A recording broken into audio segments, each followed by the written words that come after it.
Assalamualaikum warahmatullahi wabarakatuh. Selamat datang kembali di channel YouTube AmpunTube. Sebelum Anda menyaksikan seluruh video dari akun YouTube ini, jangan lupa ketik tombol like, share, subscribe, dan tanda lonceng. Aceh Merdeka dalam perdebatan. Batas impian Aceh Merdeka.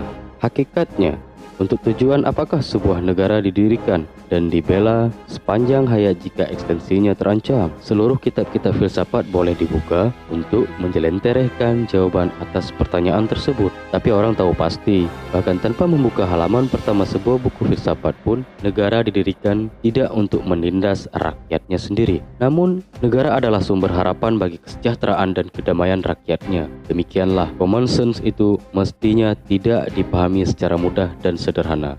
Tetapi di Aceh, rakyat meneriakkan pertanyaan tersebut dengan tanda tanya lebih besar dan semakin tebal. Sebab jangankan memberikan kedamaian, negara yang mereka kenal selama ini, Republik Indonesia, alih-alih telah menjadi pusat segala hal ihwal penderitaan mereka. Setidaknya untuk sebagian besar pengalaman mereka berhubungan dengan Republik. Kenapa? Sebab apa yang mereka ikhtiarkan untuk kejayaan Republik selama ini justru berbuah penindasan tanpa ampun. Sejarah tak akan pernah berdusta. Sumbangan rakyat Aceh untuk mendirikan dan mempertahankan kejayaan negara RI telah tercatat dengan tinta emas. Sejak tahun 1873, rakyat di Serambi Mekah itu telah mengorbankan perlawanan terhadap penjajah Belanda yang kemudian tersohor dengan nama Perang Aceh. Inilah perang terlama dan termahal yang harus ditanggung kompeni Belanda sehingga mengorbankan 12.000 jiwa serdadu mereka. Meskipun di pihak Aceh harus membayar dengan 70 jiwa para syuhada, Belanda tak pernah sesaat pun mampu menjamah tanah rencong tersebut. Kegemilangan sejarah perlawanan itu terus berlanjut saat Republik memasuki kecambuk Perang Kemerdekaan 1945 sampai dengan 1949. Kembali Aceh merupakan satu-satunya kawasan di Nusantara yang tak mampu diduduki Belanda. Tak hanya itu, masyarakat Aceh menunjukkan kecintaannya kepada Republik dengan menerobos blokade Belanda di Selat Malaka untuk membeli senjata dan perlengkapan telekomunikasi di Singapura, Malaya atau sekarang disebut Malaysia, dan Muang Thai.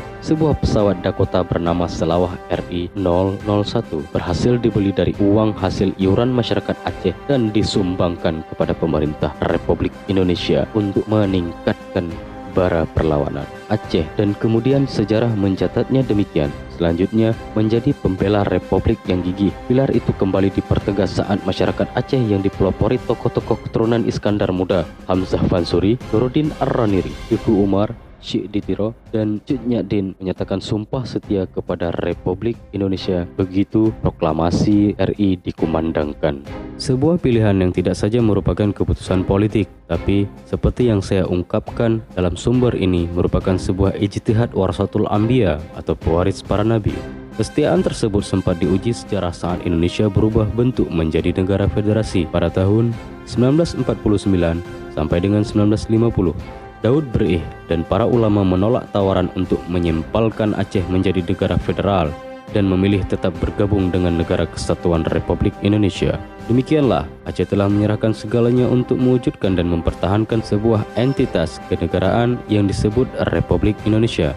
Tapi, negara itu pula lah yang kemudian mengkhianati seluruh kesetiaan warga tanah Serambi Mekah tersebut. Pengkhianatan yang dilakukan bahkan sepanjang kekuasaan Jakarta tegak sejak era Soekarno berkuasa hingga Soeharto, dan nampaknya terus berlanjut meski gelombang reformasi terus bergulir hari-hari ini. Meskipun Presiden Habibie sudah meminta maaf dan berjanji akan melakukan perbaikan, darah masih saja tumpah di bumi Aceh. Warga Aceh tak saja terpuruk dalam rawa-rawa kemiskinan karena seluruh kekayaan alamnya, terutama gas dan hutan, digotong ke Jakarta akibat pengelolaan kekuasaan pemerintahan pusat yang setara dengan gaya kolonialisme. Penghisapan kekayaan itu juga dibarengi dengan pendekatan militeristik sejak perlawanan Daud Breih pada tahun 1953 sampai dengan 1961. Hasan Tiro sejak tahun 1976 hingga pelaksanaan daerah operasi militer atau DOM pada tahun 1989 sampai dengan 1998. Sepanjang itu pula bumi Aceh menjadi ladang pembantaian dan mayat-mayat bergelimpangan dengan disertai kisah-kisah kebiadaban tak terperikan.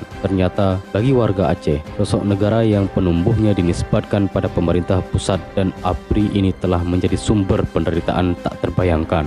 Dan pernyataan yang saya sampaikan di awal telah digemakan warga Aceh dalam bentuk tuntutan referendum pendirian sebuah negara Aceh merdeka.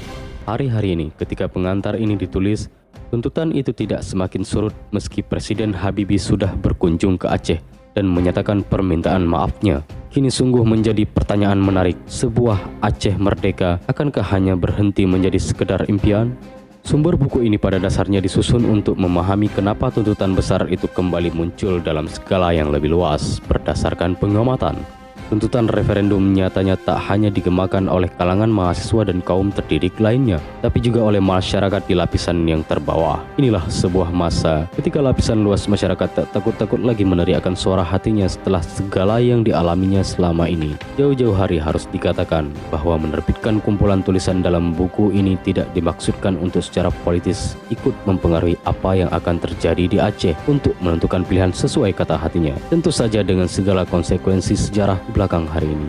Dan itulah konten ini berjudul Aceh Merdeka dalam Perdebatan sesuai dengan buku tersebut. Tetapi jika harus dinyatakan, maksud dasar penerbitan buku ini adalah untuk merekam denyut nadi perjuangan masyarakat Aceh atas segala penindasan yang telah dialaminya, untuk membebaskan diri dari segala bentuk ketakutan. Dan buku ini hanyalah secuil dari bentuk empati dan penghargaan atas perjuangan tersebut. Akhirnya, terlalu banyak pihak kepada siapa kami harus menyampaikan terima kasih, namun tak dapat disebut satu persatu. Mereka itulah bagian dari tak terpisahkan dari seluruh kerja yang akhirnya harus dikembalikan juga kepada ridha Allah Subhanahu wa Ta'ala.